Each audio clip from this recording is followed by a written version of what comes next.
بسم اللہ الرحمن الرحیم الصلاۃ والسلام علیکہ یا سیدی یا رسول اللہ وعلی آلک وصحابک یا نور من نور اللہ۔ السلام علیکم ورحمۃ اللہ وبرکاتہ۔ میرا آج کا موضوع ہے کہ نعت کیا ہے۔ نعت کسے کہتے ہیں؟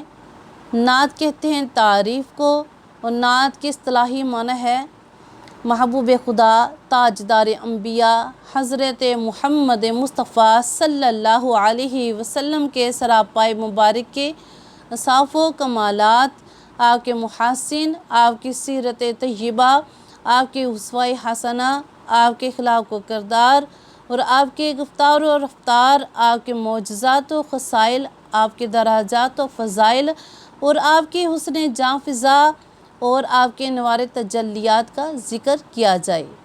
نعت سنت رحمان ہے۔ اللہ تبارک و تعالیٰ نے اپنے کلام پاک میں ارشاد فرمایا وَرَفَعْنَا لَكَ ذِكْرَكَ، اے محبوب ہم نے آپ کے لیے آپ کے ذکر کو بلند کیا۔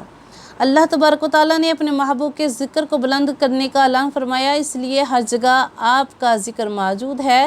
انبیاء کی زبان پر آپ کا ذکر، ملائکہ کی زبان پر آپ کا ذکر، جنوں کی زبان پر آپ کا ذکر، چرندوں کی زبان پر آپ کا ذکر، آسمان کی بلندیوں پر آپ کا ذکر، عرش کی رفعتوں پر آپ کا ذکر، اور لامکان کی وسعتوں پر آپ کا ذکر، عاشقوں کی زبان پر آپ کا ذکر، عاشقوں کے گھروں میں آپ کا ذکر، اور عاشقوں کی محفل میں آپ کا ذکر۔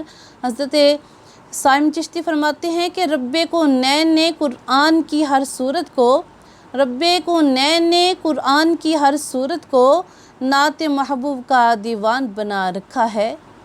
اور ایک شاعر فرماتے ہیں آقا کی ثنا خوانی اصل میں عبادت ہے، آقا کی ثنا خوانی اصل میں عبادت ہے، ہم نعت کی صورت میں قرآن سناتے ہیں۔